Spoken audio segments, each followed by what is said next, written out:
Todo vídeo que eu gravo começando a me maquiar, eu odeio esse vídeo durante a edição. Mas vamos lá. Ai, tá acabando minha base. Peraí, deixa eu pegar outra. Como vocês sabem, eu moro em Santa Catarina e hoje amanheceu 3 graus.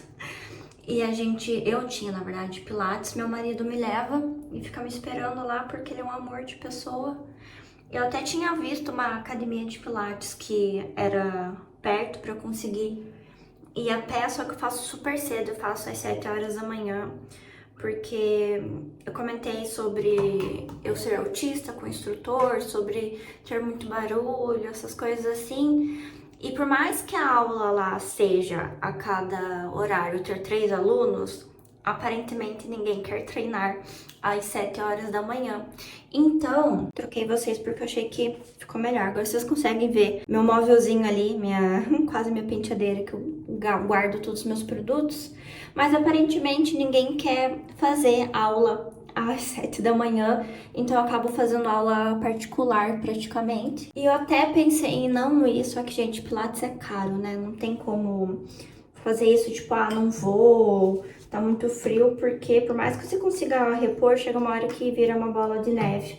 E eu tô fazendo o Pilates pra fazer um fortalecimento, né, pra corrida. Só que hoje tava muito frio e tá todo mundo falando, né, meu Deus, que frio. Eu confesso pra vocês que na hora que eu saí de casa eu achei que ia tá bem pior. E é engraçado que eu venho de uma cidade que é muito calor, só que ao mesmo tempo eu passava muito mal lá, sabe, de calor. Lembro que baixava minha pressão, eu vivia meio dormindo, assim, sabe?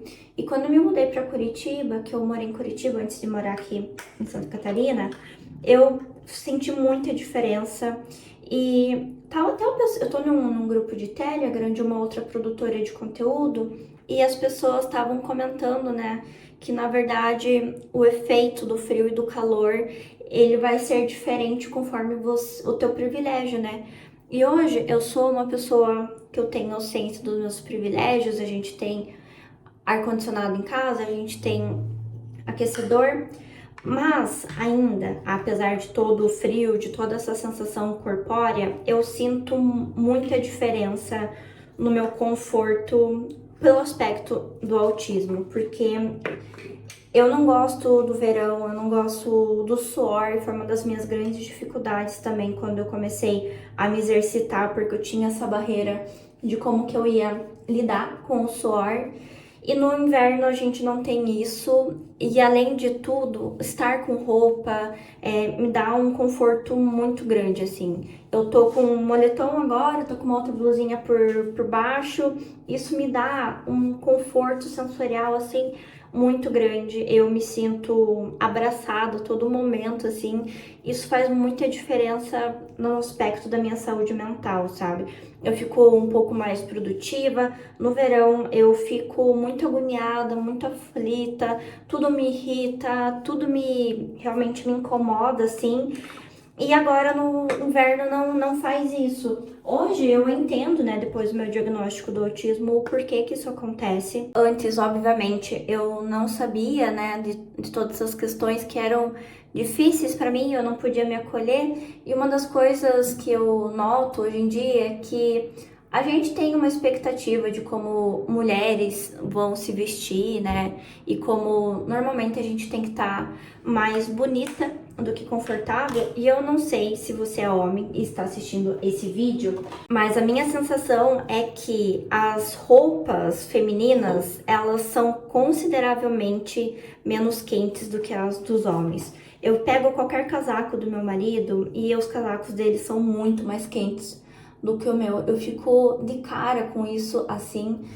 E agora que eu entendo o aspecto do autismo e eu sei as roupas que me são mais confortáveis, eu sinto que eu tenho uma experiência com o frio também muito diferente. Porque antes eu tentava estar bonita, então naquele frio de meia calça, de saia, de vestido, não usava touca, né? Porque touca não deixa necessariamente tão bonito. E isso fazia com que eu tivesse uma experiência totalmente diferente com o frio, assim. E hoje eu consigo aproveitar.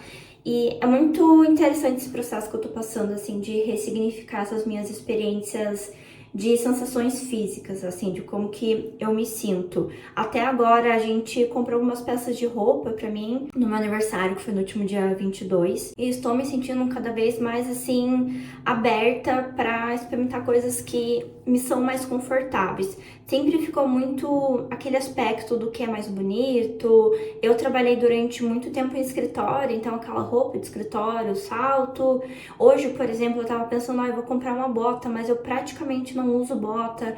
Eu uso muito tênis. A cidade que eu moro não é uma cidade assim badalada à noite. Eu tenho uma bota que provavelmente vai servir para tudo que eu quiser. E me perceber nesse processo e sair um pouco desse automatismo do que a gente deve ou não fazer, tá sendo muito libertador pra mim e é algo que eu tenho que fazer constantemente, assim. Eu não acho que é uma coisa que vira uma chave na tua cabeça do dia pra noite, mas que é importante a gente se permitir. Então, eu sei que ter uma experiência boa no inverno é um aspecto de muito privilégio. Eu estou consciente dos meus privilégios de hoje. Mas o conforto que me dá de sentar no sofá, ou sentar na minha mesa de trabalho e ficar algumas horas ali com um livro, ou estar estudando, né? Tá me aprofundando em algum tema e ter esse conforto físico, eu não fazia noção, assim, da diferença que isso dá pra minha saúde mental.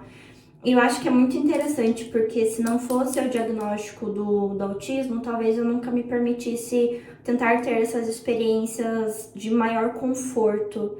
Eu não sei se isso é para todas as pessoas, até para as pessoas neurotípicas que não têm nenhum tipo de neurodivergência, mas a minha impressão é que tá todo mundo tão no automático, tão dentro daquilo que as pessoas esperam da gente. Por sinal, eu tava ouvindo um podcast ontem que o pessoal, né, os ouvintes perguntaram, né, para as pessoas ali o que eles achavam de casamento, assim, o que não poderia faltar, o que tem que ter, tudo.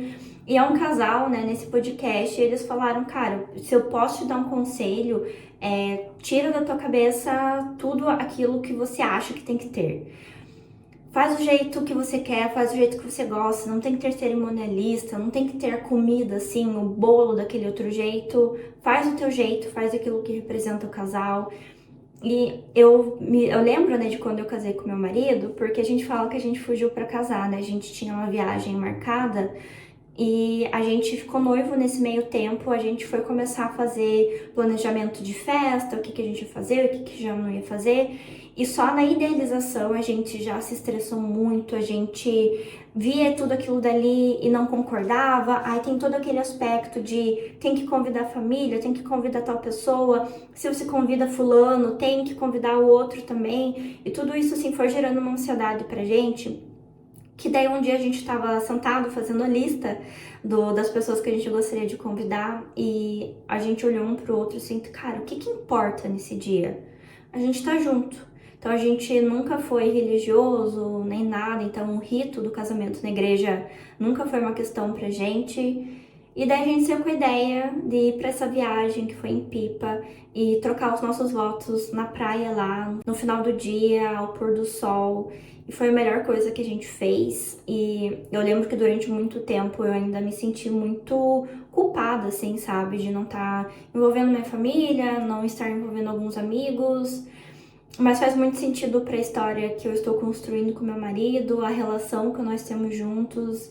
Então, tudo faz sentido de uma forma ou de outra. Então, eu quero saber de vocês, deixem aqui nos comentários o que é daquilo que vocês fazem hoje que talvez está no automático, que vocês poderiam fazer diferente, pensando na sua felicidade, na sua satisfação, ou nem na felicidade, gente, mas no teu conforto mínimo, que é o conforto com o teu corpo, que é o conforto com o que você está vestindo, com o que você está usando.